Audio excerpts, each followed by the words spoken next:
కూటమి అభ్యర్థుల గెలుపు ఖాయం అంటూ ఈరోజు ఎన్నికల శంఖారావాన్ని అయితే కనుక మాడుగుల నియోజకవర్గం చీడికాడ గ్రామంలో ఏర్పాటు చేసినటువంటి ఈ భారీ బహిరంగ సభలో అయితే కనుక తెలుస్తోంది. చాలా వరకు నాయకులు అయితే కనుక వివిధ ప్రాంతాల నుంచి అంటే మాడుగుల నియోజకవర్గానికి సంబంధించి చాలా మంది నాయకులు రావడం జరిగింది. అదేవిధంగా ఇటు ప్రచారం హోరే విధంగా కొనసాగుతూ కూడా మాట్లాడడానికి సీనియర్ తెలుగుదేశం పార్టీ నాయకులు మనతో ఉన్నారు. సార్ ఏ విధంగా అనిపిస్తుంది సార్, మాడుగుల నియోజకవర్గంలో గత 2 సార్లు ఓటమి పాలైనటువంటి తెలుగుదేశం పార్టీ ఈసారైనా గెలుస్తుందా లేదా? ఈసారి తప్పనిసరిగా గెలుస్తుంది. జనంలో విపరీతమైన ఇంట్రెస్ట్ ఉంది, ఇబ్బంది ఏమి లేదు. గ్యారంటీ గెలుపు మాత్రం ఖాయం, అందులో ఏమాత్రం. కాకపోతే ఏయో ఇంటెలిజెన్స్ రిపోర్ట్స్ అయ్యి అనడం అదంతా తప్పు. జనంలో ఆ మార్పు వచ్చింది, నాయకుల భయం లేదు. చాలా ఆనందంగా మేము ఉన్నాం. జగన్ ఓడిపోవాలి, అది ఒకటే మా నిర్లక్ష్యం. నియోజకవర్గంలో ప్రస్తుతం కూటమి ఏ విధంగా ముందుకు వెళ్తుంది? చాలా స్టేట్లో 100% వెళ్ళిపోతుంది, 100% గెలుస్తుంది. మాడుగుల మీద లేనిపోరు అపోతే అంతా కలిశారు. తెలుగుదేశం పార్టీ అంతా కలిసింది. కూటమి వల్ల 20,000 మెజార్టీతో పైన ప్రసాద్ గెలుస్తాడు. 1,00,000 ఓట్ల మెజార్టీ ఎంపీ గారు గెలుస్తారు. 1,00,000 ఓట్ల మెజార్టీ ఎంపీ గారు గెలుస్తారు. ఇప్పుడు అవతల వైపు ఉన్నటువంటి ప్రత్యర్థి కూడా చాలా బలంగా కనిపిస్తున్నారు. ఈ ఎంపీ క్యాండిడేట్ ప్రత్యేక బలం కాదు అది బలమే లేదు, ఏం కాదు. ఎంపీ చాలా బలమైన వ్యక్తి. పైన ప్రసాద్ కూడా 20,000 మెజార్టీ గెలుస్తారు.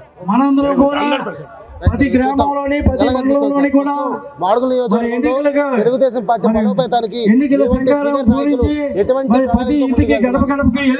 మేము బాగానే కష్టపడుతున్నామండి. మీకు ఒకే ఒక మాట, స్వాతంత్రం గురించి ఎలా కష్టపడ్డారో మనకు తెలియదు కానీ మాకు తెలీదు. ఈవేళ ఆంధ్ర రాష్ట్ర స్వాతంత్రం కోసం పోరాడినట్టు లెక్క. స్వాతంత్రం కోసం పోరాడుతున్నాం. 3 పార్టీలు కలిసాయంటే ఆయన బలమైనడని కాదు, ఏమాత్రం ఇబ్బంది పడే పరిస్థితులు బోర్డుల్లో గెలిచిన ఆంధ్ర రాష్ట్రం ప్రమాదంలో ఉంటుందని ఇంత శ్రమ పడుతున్నారు. డెఫినెట్ గా ఎవరి నోటి ఉన్నా సరే కూటమి తప్పనిసరిగా గెలిచి కూటమికి సంబంధించి చాలా వరకు నాయకులందరూ కూడా ఈ భారీ బహిరంగ వచ్చి సంబంధించి మాట్లాడడానికి బీజేపీ సీనియర్ నాయకులు ఉన్నారు. మాడుగుల నియోజకవర్గంలో కూటమి ఏ విధంగా ముందుకు ఈ రోజు నారా చంద్రబాబు నాయుడు గారు మహిళా ప్రసాద్ టికెట్ అనౌన్స్ చేయడం జరిగింది. రమేష్ గారు కూటమి తరఫున బీజేపీ అభ్యర్థిగా పార్లమెంట్ అభ్యర్థిగా ఇక్కడ నిలబడుతున్నారు. మొట్టమొదటిసారిగా మాడుగుల నియోజకవర్గ ఆత్మీయ సమావేశం ఏర్పాటు చేయడం జరిగింది. ఇక్కడ భారీ జన సమీకరణతో తెలుగుదేశం పార్టీ పైన, బీజేపీ పార్టీ పైన, జనసేన పార్టీ పైన అభిమానులు నాయకులు అందరూ కూడా ఇక్కడ సమావేశం జరిగింది. ఇక్కడ జరుగుతున్నది తప్పకుండా మాల్గూడ నియోజకవర్గాన్ని ప్రజలు 30,000 మెజార్టీతో గెలిపిస్తారని ఆశిస్తున్నాం.